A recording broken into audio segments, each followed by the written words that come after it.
Hello students, in this video we are going to start the new chapter which is miscellaneous series unit number 5. So before going to start we have to recognize some new symbols which is number 1 is sigma.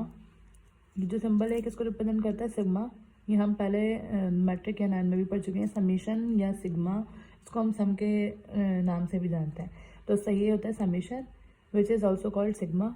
इसके अलावा जो है हमें सम of the series find करनी है क्योंकि exercise 5.1 में. तो sum of the series find करने के लिए हमें आइडेंटिफाई करना होगा कि जो हमें सीरीज़ दी हुई है वो सिंपल सीरीज़ है यानी डिग्री 1 की सीरीज़ है, स्क्वायर की है या क्यूब की है. तो यहाँ पर हमें बस 3 कंडीशन दी है. Find the sum of the first natural number, the square of first natural number या the cube of first n natural number. ये 3 कंडीशन हमें दी हुई होंगी. तो सबसे पहले अगर हम फर्स्ट एन नेचुरल नंबर की बात करें तो उसके लिए हमें फॉर्मूला याद करना पड़ेगा विच इज़ अगर हम फर्स्ट नेचुरल नंबर की बात करें तो और सम निकालना उसका. तो हम किससे फाइंड करेंगे? Summation n is equals to n plus 1 divided by 2. इसी तरह अगर sum of the square of the first n natural number की बात होगी तो उसका सेपरेट फॉर्मूला है which is sum of n square summation n square या sigma n square equals to n plus 1 2n plus 1 upon 6. इसी तरह अगर sum of the first cube of first n natural number की बात होगी यानी summation N cube की बात होगी तो उसका एक separate formula which is an plus 1 upon 2 का होल स्क्वायर. तो ये 3 फॉर्मूला हमें अपने ध्यान में रखने हैं इस एक्सरसाइज को सॉल्व करने के लिए. तो स्टार्ट करते हैं एक्सरसाइज 5.1 का क्वेश्चन नंबर 1. तो अगर हम क्वेश्चन नंबर 1 की बात करें तो क्वेश्चन नंबर 1 में जो हमें सीरीज़ दी हुई है वो किस में दी हुई है? स्क्वायर में दी हुई है. 1 का स्क्वायर प्लस 2 का स्क्वायर प्लस 3 का स्क्वायर एंड सो ऑन करने के बाद 10 का स्क्वायर दिया हुआ है. तो स्क्वायर के लिए फॉर्मूला कौन सा होता है? यहाँ मैंने तीनों फॉर्मूला लिख दिए. Sum of first n natural number, sum of squares और सम ऑफ क्यूब का. तो यहाँ हमें क्योंकि स्क्वायर का फॉर्मूला लगाना है तो स्क्वायर का फॉर्मूला क्या है? Sum of n square equal to n plus 1 और 2n प्लस 1. तो सबसे पहले अगर हम n देखें तो n क्या है? Number of terms.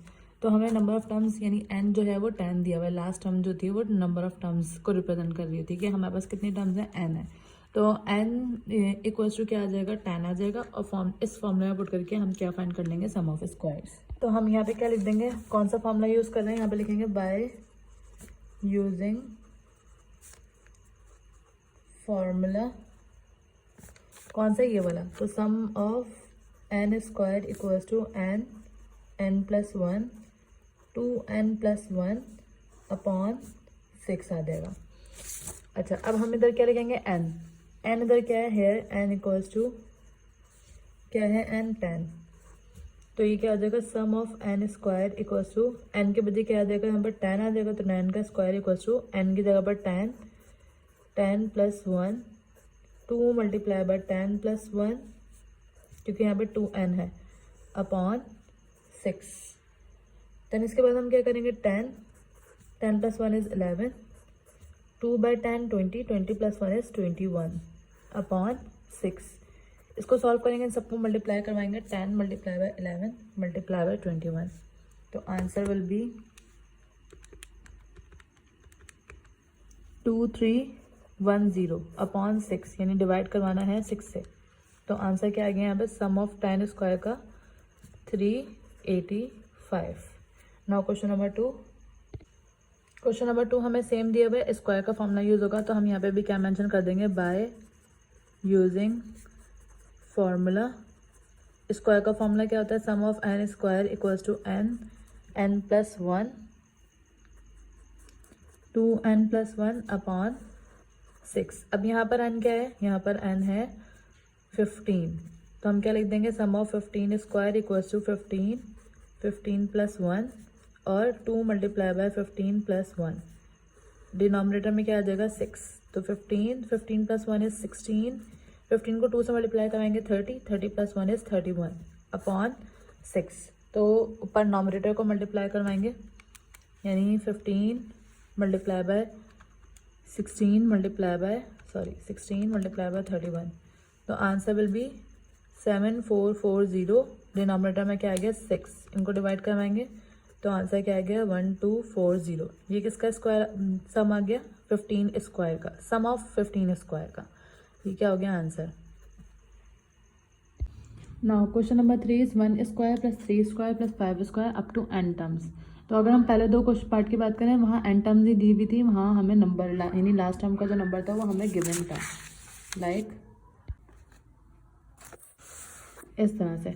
हमें यहाँ पर लास्ट टर्म दी हुई है, यानी यहाँ 10 स्क्वायर दिया हुआ था, यहाँ 15 क्यूब दिया हुआ था। अब यहाँ हमें स्क्वायर की तो टर्म दी हुई है, सेम डिफरेंस है, 3 - 1 इज 2, 5 - 3 इज 2। मगर यहाँ पे जो है हमें लास्ट टर्म जो है वो n टर्म्स बोला हुआ है, यानी इनफाइनाइट टर्म्स दी हुई है।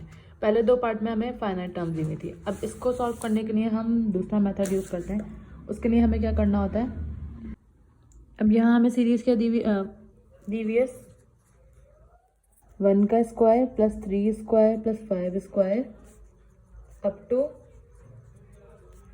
n terms. यहाँ से हम फाइंड करते हैं a b n, तो यहाँ पर हमें n ही दिया हुआ है, n होती है लास्ट टर्म जो कि n ही दी हुई है। अब a क्या है, यहाँ पर a होती है फर्स्ट टर्म, जो हमें सीरीज यहाँ पर दी हुई है उसमें फर्स्ट टर्म क्या है, 1 का स्क्वायर यानी कि 1।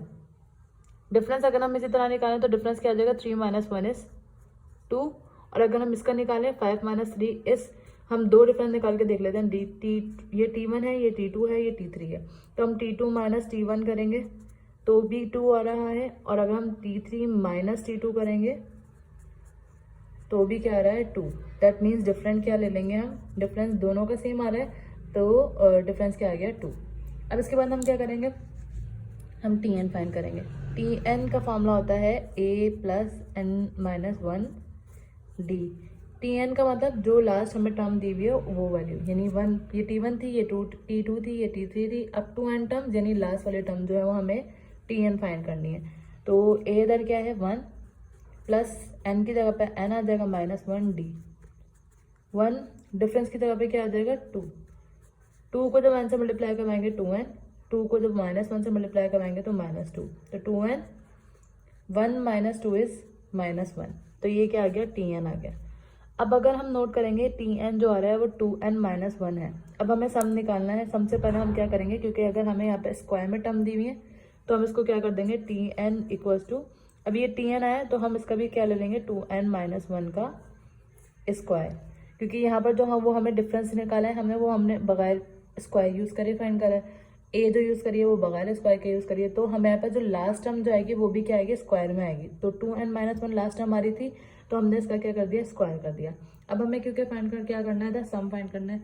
उससे पहले सम फाइंड करने से पहले हम इधर Tn को ब्रेक कर देंगे, यानी a - b का होल स्क्वायर का फॉर्मूला लगा देंगे। a - b का होल स्क्वायर किसके बराबर होता है, a - b whole square equals to a square - 2ab plus b square. तो a स्क्वायर यानी 2n का स्क्वायर माइनस 2a, b क्या है यहाँ पर 1, a क्या है यहाँ पर 2n और b क्या है यहाँ पर 1, तो a square - 2ab plus b square, ये फॉर्मूला यूज हो गया। अब हम क्या करेंगे ना, नेक्स्ट स्टेप में हम क्या करेंगे, 2n का होल स्क्वायर यानी 4n का स्क्वायर, क्योंकि ये 2 पे भी है और n पे भी है, -2/2 इज 4n प्लस 1 का स्क्वायर इज 1। अब ये आ गया। अब हमें सम फाइंड करना है। सम का फॉर्मूला हम किस तरह से यूज करेंगे, Sn इक्वल्स टू, उससे पहले हम क्या करेंगे, दोनों बोथ साइड पे लगा देंगे, टेकिंग समेशन, जिसको हम इस तरह से लिखते हैं, समेशन ऑन बोथ साइड। जब बोथ साइड पे हम समेशन लेंगे तो ये Tn आ गया equals to summation 4n square minus 4n plus 1। अब ये समेशन Tn को हम क्या बोलते हैं, सम बोलते हैं, तो हम इधर क्या लिख देंगे, Sn summation 4n square minus summation 4n plus summation 1। Sn equals to 4 जो कांस्टेंट है वो हमने साइड कर दिया, समेशन n स्क्वायर माइनस, इसी तरह यहाँ पे भी करेंगे, कांस्टेंट साइड में कर देंगे, प्लस यहाँ पे भी 1 और समेशन ये खाली आ गया। अब जो एम्प्टी होता है उसका समेशन का फॉर्मूला, उसके बदले हम क्या लगाते हैं, n लगा देते हैं, और 1 को जब हम n से मल्टीप्लाई करवाएंगे तो 1 आ जाएगा, यानी एम्प्टी अगर होगा, या फिर ये भी कह सकते हैं समेशन 1 का आंसर जो है वो n होगा, प्लस 4 ऐसे आया, n square, summation n square का फॉर्मूला हम पढ़ चुके हैं, समेशन n स्क्वायर, स्क्वायर का फॉर्मूला ये होता है, तो हम इसकी जगह पे क्या यूज़ कर देंगे, इसको यूज़ कर देंगे। तो समेशन n स्क्वायर की जगह पे क्या आ जाएगा, n प्लस 1 2n+1 अपॉन 6। इसी तरह अभी मैं ये रिमूव कर देती हूँ क्योंकि यहाँ जगह कम होगी ये वाली वैल्यू पुट करने की, तो ये हम एंड में लिखेंगे। अभी ये यहाँ से रिमूव कर देती हूँ। अच्छा, इसके बाद हमें क्या करना है, माइनस है तो -4 summation n, sum of n क्या होता है n+1 अपॉन 2। ये 4 जो वैल्यू का था और समेशन n की जगह पे हमने वैल्यू लिख दी, प्लस उसके बाद क्या है 1 का समेशन। 1 का समेशन क्या होता है n। अब 2/3 इज 6, 2/2 इज 4, तो यहाँ पे क्या आ जाएगा 2n+1 2n+1 upon 3। 2/1 is 2, 2/2 is 4, तो -2 यहाँ पे क्या बचा n+1 प्लस n, ये वाला एज इट इज आ जाएगा। अब क्या करेंगे हम, अब इसको मध्य सॉल्व करने के लिए 2n, इसके नीचे कोई भी डिनोमिनेटर में वैल्यू नहीं है, तो जिसके नीचे कोई डिनोमिनेटर नहीं होता हम क्या लिखते हैं 1 लिख देते हैं। इसके नीचे भी कोई डिनोमिनेटर नहीं है, दैट मीन्स यहाँ पे क्या आ जाएगा 1। अब हम एलसीएम लेंगे। एलसीएम हम किस तरह से लेते हैं, 3, 1 और 1 है, इसका एलसीएम क्या आ जाएगा 3।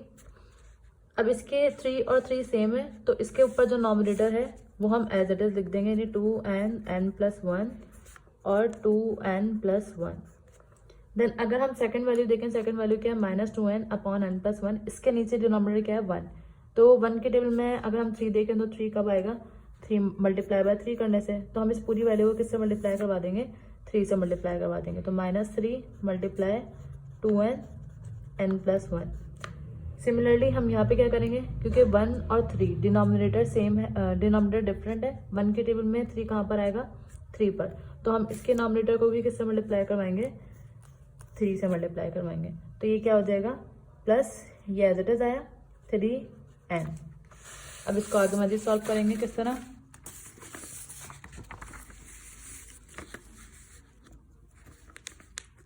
टू एन, इन दोनों में से कॉमन क्या आ रहा है 2n, n+1 ये कॉमन आ रहा है।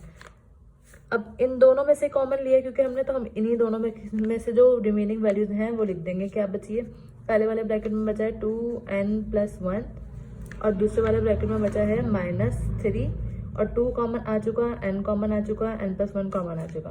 तो ये क्योंकि कॉमन हमने इन दो वैल्यूज से लिया था, तो हम इन दोनों की बची हुई वैल्यूज को इधर लिख दिया। अब इधर क्या है +3n, तो हम +3n ऐसे ही लिख देंगे। डिनोमिनेटर में क्या है 3, तो 3 ऐसे ही आ गया, इक्वल्स 2n, अब n+1 ये कॉमन था, ये हमने ऐसे लिखा 2n+1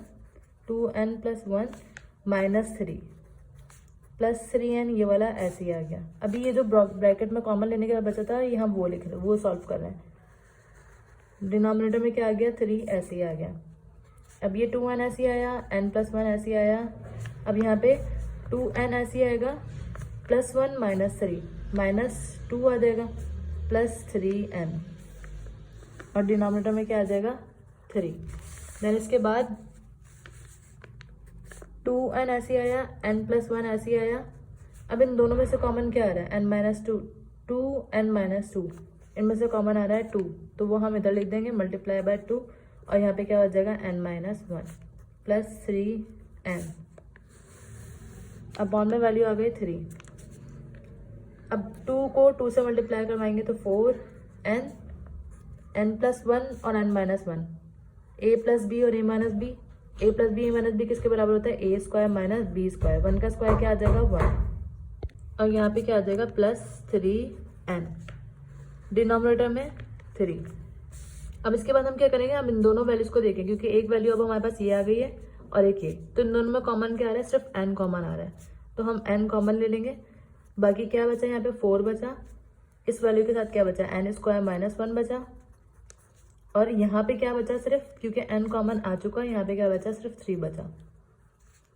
डिनोमिनेटर में क्या आ जाएगा 3, देन n, इसको मल्टीप्लाई करेंगे 4 को n² से, 4n², 4 को 1 से मल्टीप्लाई करवाएंगे -4 +3 अपॉन 3, n 4n² में कुछ ऐड सब्ट्रैक्ट नहीं हो रहा, तो 4n² -4 +1 +3 -1, क्योंकि plus minus minus 4 minus 3 is 1 और साइन बड़े नंबर का आ गया यानी माइनस। देन n, इसको मैं किस तरह से लिख सकती हूँ, 4n स्क्वायर को 2n स्क्वायर और 1 का स्क्वायर क्या होता है, 1 होता है। तो हम इसको, ताकि हम फॉर्मूला बना सकें, इसलिए हमने 1 का स्क्वायर लिख दिया था। तो ये n ऐसे आया।